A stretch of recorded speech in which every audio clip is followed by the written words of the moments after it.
Aujourd'hui, on se retrouve pour un tuto savoir se servir de son corps comme pendule. Tout d'abord, on va faire un petit récap de qui on est vraiment. Nous sommes des êtres humains.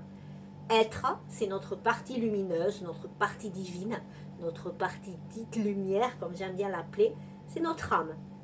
Et notre partie humaine, c'est notre corps physique qu'on est venu intégrer et c'est notre mental ego. Le petit diablotin qui est là pour nous protéger, qui nous parle en fait du passé, de ce qui s'est passé, est-ce que il faut pas refaire ça parce qu'il risquerait de se reproduire la même chose, et de notre futur avec toutes les peurs, ne fais surtout pas ça, il risquerait de se passer ça, éventuellement peut-être. Donc notre ego, il est là pour nous protéger. Alors il nous fout des bâtons dans les roues la plupart du temps, mais son rôle c'est ça, c'est de nous prévenir de ce qui pourrait éventuellement arriver et de nous dire attention, attention, ne refais pas ça, tu l'as déjà fait, ça s'est pas bien passé. Par contre, ce mental ego, il est impuissant, il est inactif dans le moment présent. C'est pour ça qu'en fait, plus vous allez être dans la méditation, dans l'instant présent, dans les instants méditatifs, dans la marche méditative, dans autre chose que passé-futur, eh bien, vous allez vous connecter le plus facilement avec votre âme. Vous allez entendre ce qu'elle vous raconte. Alors, notre âme, comment elle nous parle ? Elle nous parle sans arrêt, tous les jours, à chaque minute, tous les jours de l'année, 365 jours, toute notre vie. Elle nous donne des messages au travers de notre corps. Alors elle nous parle avec ces mots à elle qui vont se transformer en mots MAUX physiques. Parce qu'elle n'a que ce moyen-là de communiquer avec nous.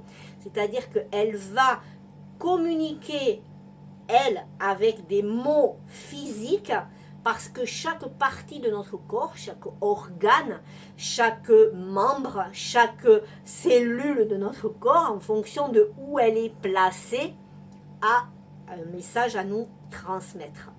Donc, si on est réceptif à tous les petits mots du quotidien, eh bien, on va pouvoir avancer sereinement dans notre vie.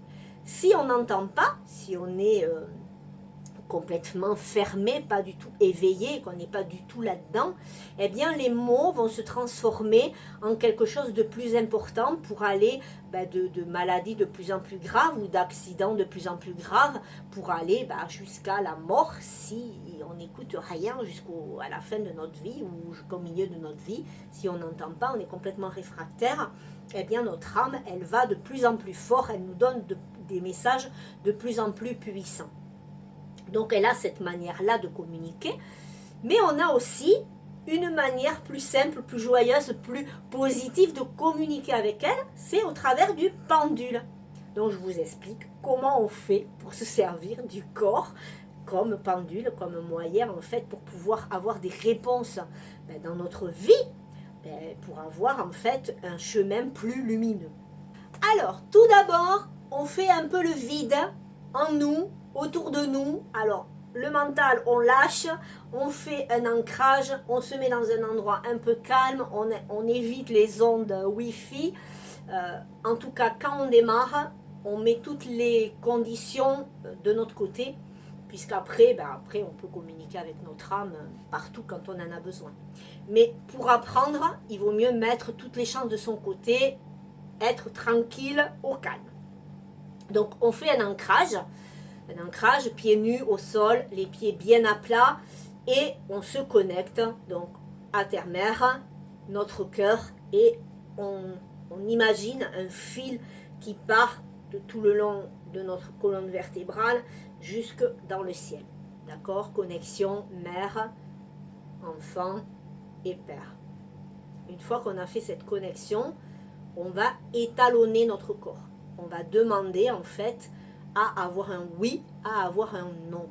Donc, moi, si par exemple je demande est-ce que je m'appelle Sandrine, voilà, mon corps va partir en arrière, j'ai mon bassin qui se décale, mes pieds qui vont faire comme ça en fait. Un petit oui, je vais juste partir comme ça. Un gros oui, des fois je m'en vais vraiment en arrière. Si je demande est-ce que je m'appelle Sophie, alors Est-ce que je m'appelle Sophie? Voyez, donc ma hanche droite s'est décalée en fait, restée dans l'alignement, elle est partie vers la droite. Pour moi, c'est le non, ça. Au fur et à mesure des années, mon oui et mon non ont changé. Donc le oui, ça peut être différentes manières. On peut avoir un oui où on part que en avant, on peut avoir un oui où on part que en arrière, on peut avoir un oui qui fait balancier. Moi, j'ai eu même à un moment donné un oui où ça tournait, voilà. Et au niveau des noms, eh ben le non, c'est l'inverse du oui. Donc soit si votre oui il est en arrière, ben le non il est en avant. Mais ça peut être aussi un balancier comme ça pour dire non, ou ben comme moi là, que d'un côté. Mais ça peut être aussi de l'autre côté. C'est pas parce que moi ça se manifeste comme ça que vous ça va le faire obligatoirement. Donc en fait, moi je vous invite à faire l'exercice de faire l'ancrage, de poser votre question. Est-ce que je m'appelle? Et puis tu dis ton prénom. Est-ce que je m'appelle? Tu dis un autre prénom. Et donc, et ton corps, il va te dire oui ou non en fonction de la réponse qui est attendue du coup. Ensuite, moi, je vais demander, est-ce que j'ai un fils qui s'appelle Loan? Non, parce que bien sûr, mon fils s'appelle Baptiste, donc c'était pas du tout ça.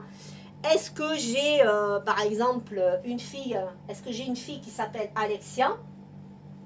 Voilà, j'ai une fille qui s'appelle Alexia, ça me dit oui. Donc on va choisir comme ça, 1, 2, 3 questions avec un oui franc, un non franc pour avoir un étalonnage du corps. On peut juste aussi demander, dis-moi oui, dis-moi non. Voilà, ça fait la 3e question par exemple ou la 2e question pour étalonner le corps. Et ensuite, donc vous allez proposer une question, une problématique de votre vie quotidienne, mais avec un angle fermé, une question fermée. Vraiment, vous faites un entonnoir. On ne demande pas est-ce que je vais rencontrer quelqu'un. Parce que forcément, vous allez rencontrer quelqu'un en sortant de chez vous. Vous allez rencontrer un voisin, vous allez aller faire les courses, vous allez rencontrer la caissière, d'autres personnes. Donc vous allez forcément rencontrer du monde. Donc c'est pas comme ça qu'on pose les questions. Il faut vraiment une question fermée.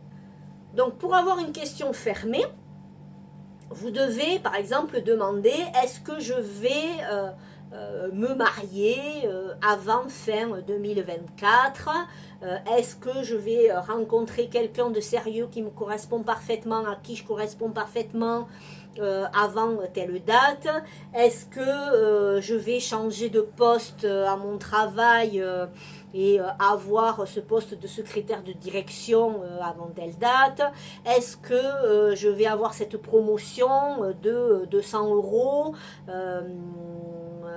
avant, je ne sais pas, fin du mois prochain, en donnant le nom du mois et le nom de l'année, enfin le chiffre de l'année.